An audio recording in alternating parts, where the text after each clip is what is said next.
ಕೋಲಾರ ಜಿಲ್ಲೆಯ ಎಲ್ಲರಿಗೂ ಕೆಂಪೇಗೌಡರ ಜಯಂತಿಯ ಶುಭಾಶಯಗಳು. ಇವತ್ತು ನಮ್ಮ ಕೋಲಾರ ಜಿಲ್ಲೆಯ ಎಲ್ಲರಿಗೂ ಕೆಂಪೇಗೌಡರ ಜಯಂತಿ ಅದ್ದೂರಿಯ ಕಾರ್ಯಕ್ರಮ ನಡೀತಾ ಇದೆ.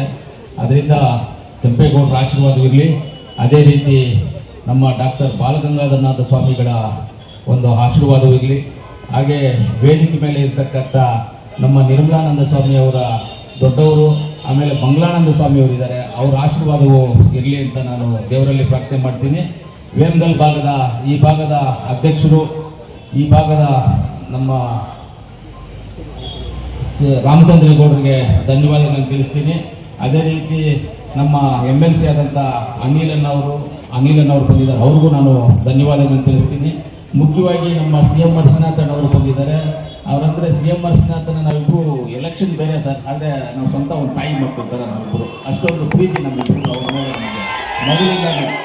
ಅದೇ ರೀತಿ ಎಲ್ಲ ನಮ್ಮ ಹಿರಿಯರಾದಂಥ ಸುದರ್ಶನ್ ಸಾಹೇಬರು ಬಂದಿದ್ದಾರೆ. ಆಮೇಲೆ ನಮ್ಮ ಲೋಕೇಶ್ ಅವರು, LG ಗುಂಡಾಜಗೌಡರು ಬಂದಿದ್ದಾರೆ. ಆಮೇಲೆ ಸಂಘದ ಎಲ್ಲ ಪದಾಧಿಕಾರಿಗಳು ಎಲ್ಲರೂ ಇದ್ದಾರೆ. ಎಲ್ಲರಿಗೂ ನಾನು ಧನ್ಯವಾದಗಳನ್ನು ತಿಳಿಸ್ತೀನಿ. ಇವತ್ತು ಈ ಕಾರ್ಯಕ್ರಮಕ್ಕೆ 3-4 ದಿವಸದಿಂದ ಬರಬೇಕು ಅಂತ ಹೇಳ್ತಾ ಇದ್ದಾರೆ. ಖಂಡಿತವಾಗಿ ನಾವು ಬಂದೇ ಬರ್ತೀವಿ. ಅದೇ ನಮ್ಮ ಚಂಜಿಮಲೆ ರಮೇಶ್ ಅಣ್ಣವರು ತುಂಬ ಇದು ಮಾಡಿ ಬರಬೇಕು ಅಂದರು. ಅವ್ರು ಮಾಡದೇ ಇದ್ರು ನಾವು ಬರ್ತಾ ಇದ್ವಿ. ಅದು ಅವ್ರಿಗೂ ನಾನು ಧನ್ಯವಾದಗಳನ್ನು ತಿಳಿಸ್ತೀನಿ.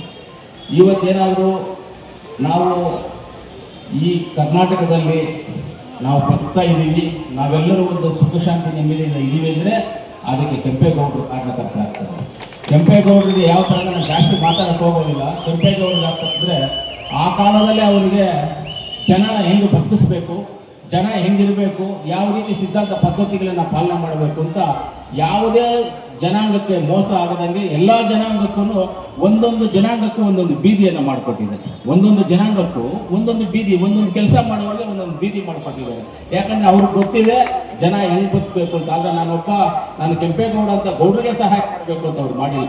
ಆದರೆ ಅಲ್ಲಿ ಬಂದ್ಬಿಟ್ಟು ಎಲ್ಲ ಕುಂಬಾರರ ಬೀದಿ, ಎಲ್ಲ ಜಾತಿಗೂ ಒಂದೊಂದು ಬೀದಿ ಮಾಡಿ ಅವರವರ ವೃತ್ತಿಗಳನ್ನ ಅವ್ರು ಮಾಡೋ ಥರ ಮಾಡಿಕೊಟ್ಟಿರುವಂಥವ್ರು.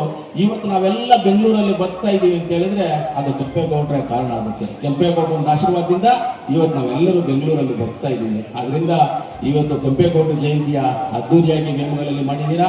ನಮ್ಮ ಎಲ್ಲರೂ ಇನ್ನು ವೇದಿಕೆ ಮೇಲೆ ಅನೇಕ ಪಟ್ಟಣ ಪಂಚಾಯತ್ ಅಧ್ಯಕ್ಷರು, ಉಪಾಧ್ಯಕ್ಷರು, ನಮ್ಮ ಕೌನ್ಸಿಲರ್ಸು ಎಲ್ಲರೂ ಇದ್ದೀರಾ. ನಾನು ಎಲ್ಲರಿಗೂ ಧನ್ಯವಾದಗಳನ್ನು ತಿಳಿಸಿ, ಗುರುಗಳಿದ್ದಾರೆ, ಗುರುಗಳ ಪ್ರವಚನ ಕೇಳಬೇಕು ಅಂತ ನಮ್ಮೆಲ್ಲರಿಗೂ ಆಸೆ ಇದೆ. ಅವರ ಪ್ರವಚನಗಳನ್ನು ಕೇಳೋಣ ಅಂತ ಹೇಳ್ತಾ ನನ್ನ ಮಾತನ್ನು ಮುಗಿಸ್ತೀನಿ. ಜೈ ಹಿಂದ್, ಜೈ ಕರ್ನಾಟಕ.